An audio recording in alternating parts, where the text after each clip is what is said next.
अस्सलाम वालेकुम रहमतुल्लाह व बरकातहू। Welcome back to my YouTube channel. आज मैं अपने चैनल पर आप लोगों के साथ बहुत ही मज़ेदार से टिंडे गोश्त की रेसिपी लेकर आई हूँ।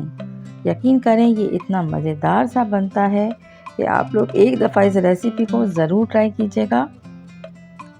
हम इस रेसिपी को आज तैयार कर रहे हैं मटन के साथ, और मटन के साथ इसका मज़ा कई ज़्यादा बढ़ जाता है। तो बस रेसिपी को एंड तक देखिए, स्टेप बाय स्टेप फॉलो कीजिए और बना डालें ये बहुत ही मज़ेदार सा टिंडे गोश्त अपने घर में।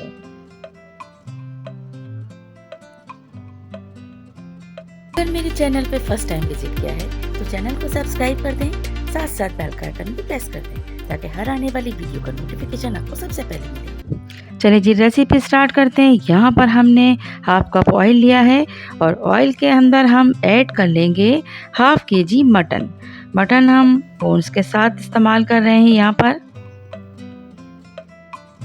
और अब हम मटन को इतना फ्राई करेंगे कि इसका कलर पिंक से वाइट हो जाए। इसके साथ ही हम इसमें मीडियम साइज़ के 2 प्याज हम इसमें ऐड करेंगे, जो इसको हमने रफली चॉप करके रखा हुआ था। प्याज के साथ भी गोश्त को एक बार अच्छे से फ्राई कर लेंगे।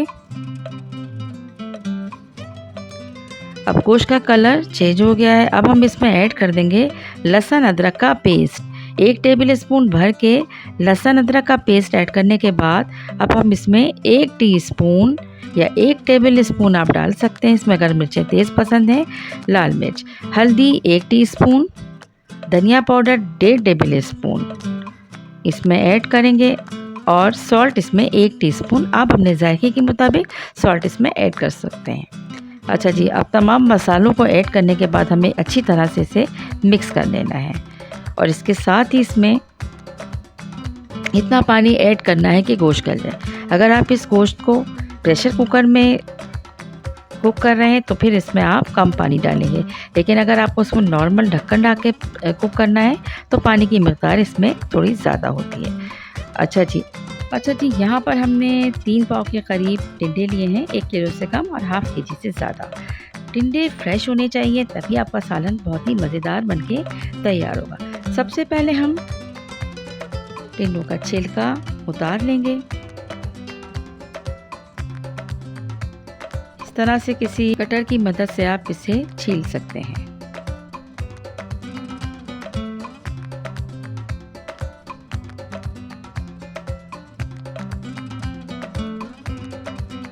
तमाम टिंडों को छीलने के बाद अब हम इसको 4 पीस या 2 पीस में डिवाइड कर लेंगे। आपको इसमें अगर छोटा पीस चाहिए तो आप छोटा कर सकते हैं, और मैंने यहाँ पर इसे 4 पीस में डिवाइड किया है। बस जी, अब हम वेट करेंगे कि गोश्त हमारा जैसे ही तैयार होता है, गलता है, इसके बाद हम टिंडों को भी ऐड कर लेंगे। बीच में हम चेक करते हैं कि गोश्त जो है अभी इसमें पानी भी है और इसमें अभी कसर है। इसका हमें गोश्त को अच्छी तरह से गलाना होता है और गोश्त को हमें उस वक्त तक कुक करना है जब तक हमें ऑयल इसमें से नज़र आना स्टार्ट ना हो जाए। ऑलमोस्ट अब ये देखिए गोश्त भी गल चुका है और यहाँ पर ऑयल हमें नज़र आना स्टार्ट हो गया है। सबसे पहले हम इसमें ऐड करेंगे, गोश्त को पहले अच्छे से भूनेंगे और भूनते हुए आप चाहें तो यहाँ पर 3 से 4 अदद हरी मिर्चें ऐड कर लें और बहुत धीमी आंच पर हमें गोश्त को अच्छे से भून लेना है। हरी मिर्ची ऐड करने के बाद भी हम इसे थोड़ी देर भूनेंगे और उसके बाद हम इसमें टिंडे ऐड कर लेंगे। मेरी ज़्यादातर रेसिपीज़ जो बेस करती हैं वो बिगनर्स के लिए होती हैं, तो जब बिगनर्स कुकिंग करते हैं तो उनको एक एक स्टेप बताना पड़ता है, तो इसीलिए मैं भी हर चीज़ आप लोगों को डिटेल में बताती हूँ ताकि इजीली वो इस रेसिपी को फॉलो करें। और बहुत सारी बच्चियाँ जो हैं फॉलो करती हैं और मुझे बताती भी है कि उन्होंने ट्राई किया था और वो बहुत अच्छा बनके तैयार हुआ। अच्छा जी, अब टिंडे हमने ऐड कर लिए हैं और टिंडों को ऐड करने के बाद हम 1 मिनट तक इन्हें भून लेंगे भूनते हुए गोश्त के साथ, और फिर हम इसमें पानी ऐड करेंगे इतना कि टिंडे जो हैं वो अच्छे से गल जाएं, और बहुत जल्दी गल जाते हैं, इसमें इतना टाइम नहीं लगता। और इसमें हमें जितनी ग्रेवी चाहिए हम उस हिसाब से इसमें पानी ऐड करेंगे।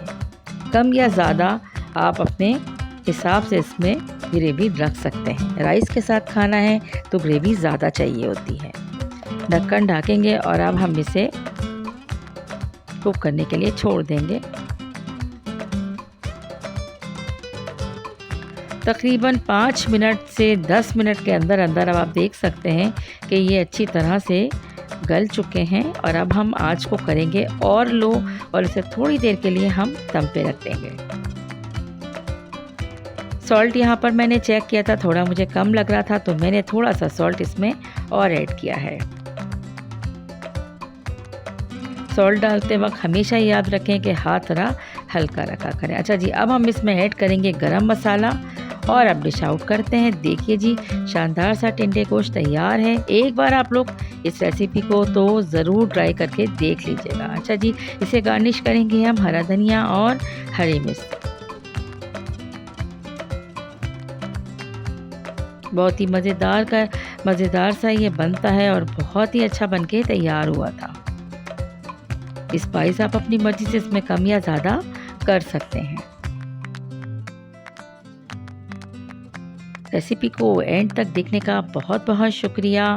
और अगर आपको वाकई ये टिंडे गोश्त की रेसिपी बहुत अच्छी लगी है तो इसे ज़्यादा से ज़्यादा शेयर करें, रेसिपी को लाइक करें और अगर अब तक चैनल को सब्सक्राइब नहीं किया है तो मेरे चैनल को सब्सक्राइब भी करते जाइए। Thanks for watching, take care.